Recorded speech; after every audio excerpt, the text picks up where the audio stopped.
Bismillahirrahmanirrahim. Assalamualaikum warahmatullahi wabarakatuh. Alhamdulillah, di video kali ini kita dapat kembali melanjutkan pembahasan kita yang mana di video sebelumnya kita sudah membahas tentang karakteristik, prinsip, dan pendekatan pembelajaran bahasa Arab MI. Dan di video kali ini kita akan kembali membahas tentang metode-metode pembelajaran bahasa Arab MI. Apa sajakah metode-metodenya? Langsung saja kita ke pembahasannya. أنا العبد السقيم من الخطايا وقد أقبلت ألتمس الطبيب أنا العبد الشريد ظلمت نفسي. Sebelum kita ke pembahasan intinya, alangkah baiknya kita terlebih dahulu mengetahui bagaimana sejarah perkembangan pembelajaran bahasa Arab. Berbicara tentang bahasa Arab dalam konteks sejarah tidak bisa lepas dari perjalanan penyebaran Islam. Sejarah mencatat bahwa bahasa Arab mulai menyebar keluar Jazirah Arab sejak abad ke-1 Hijriah atau abad ke-7 Masehi.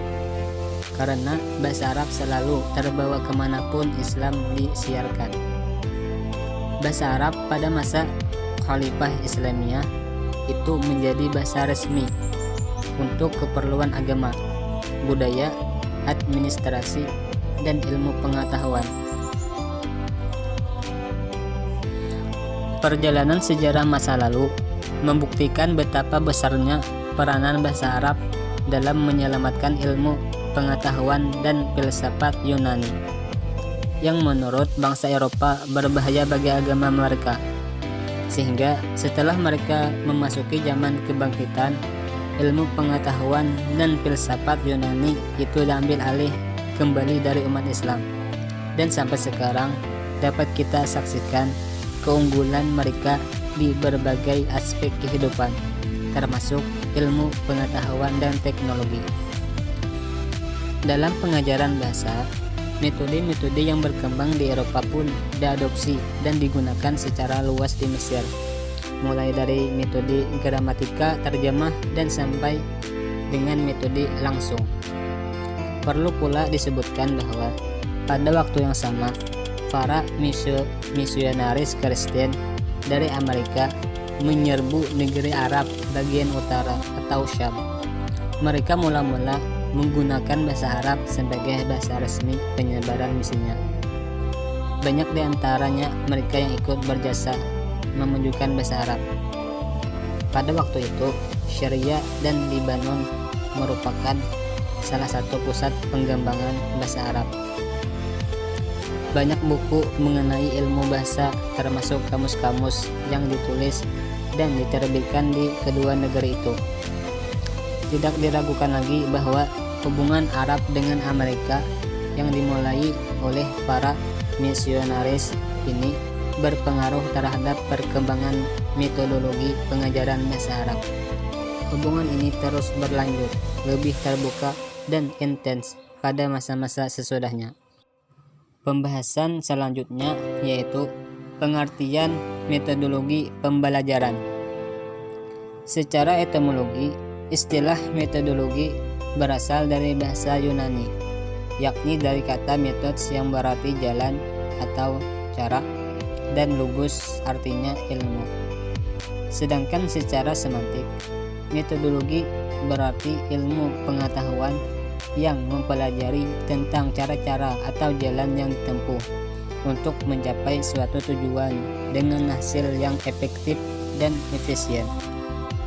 Sedangkan dalam bahasa Arab sendiri, kata metodologi berasal dari kata toroqat ya toroku yang berarti jalan, cara, yang sinonim dengan kata uslub yang berarti jalan, cara, metode, dan sistem. Pada proses pembelajaran, tentu seorang guru harus menggunakan metodologi pembelajaran yang dapat menunjang materi, sehingga materi dan metode yang digunakan dapat tersampaikan dengan baik. Sebagai salah satu komponen pembelajaran, metode mempunyai peran yang sangat penting dalam kegiatan belajar mengajar. Bahkan dapat dikatakan bahwa dalam kegiatan belajar mengajar semuanya menggunakan metode, karena metode merupakan suatu alat untuk menyajikan bahan atau materi pelajaran dalam rangka untuk mencapai tujuan pengajaran yang akan disampaikan kepada peserta didik. Sedangkan pembelajaran sendiri merupakan suatu upaya yang disengaja dan direncanakan sedemikian rupa oleh pihak guru sehingga memungkinkan terciptanya suasana dan aktivitas belajar yang kondusif bagi para siswanya. Dari uraian tersebut dapat disimpulkan bahwa pembelajaran merupakan cara yang sistematis dan dalam menyampaikan materi kepada siswa guna mencapai tujuan yang diinginkan. Pembahasan yang terakhir yaitu macam-macam metode pembelajaran bahasa Arab. Pembelajaran adalah sebuah profesi yang membutuhkan pengetahuan, keterampilan, dan kecermatan, sehingga membutuhkan kiat, strategi, dan keteladanan agar menjadi cakap dan profesional.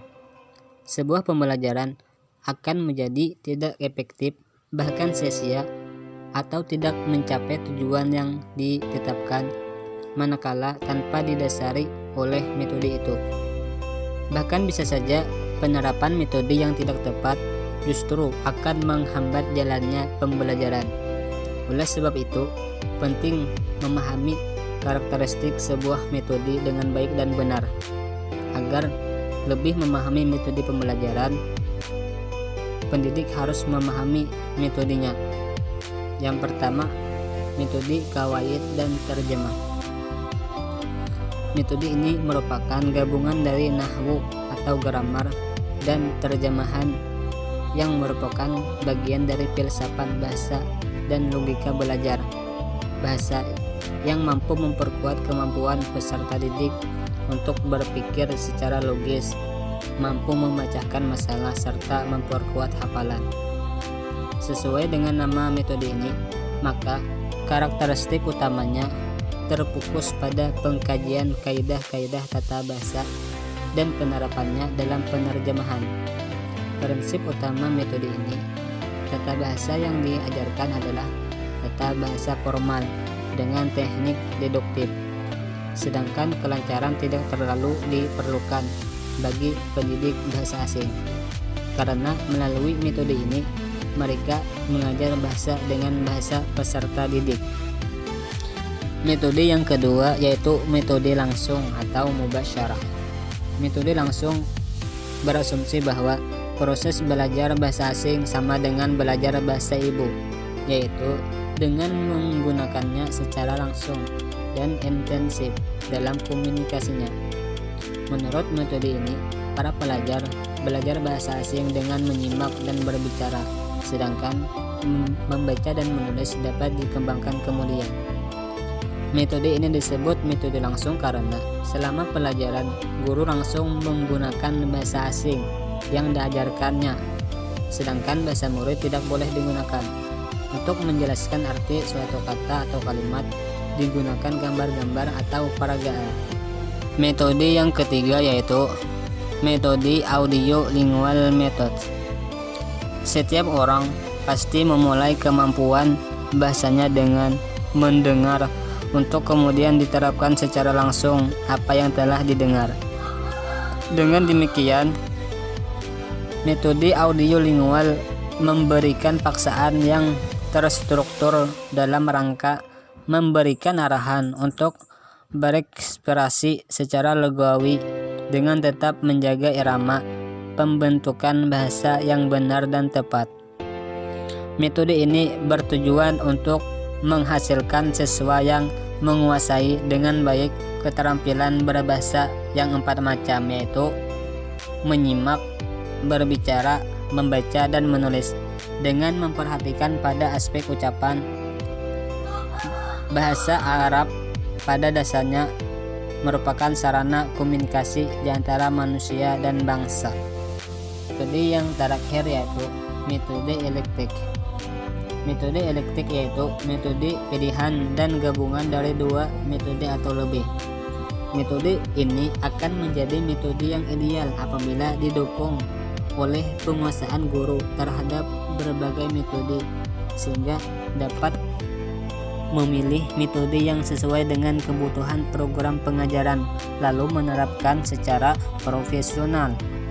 Ada hal yang harus diperhatikan bahwa penggabungan metode-metode hanya bisa dilakukan antar metode yang sehaluan.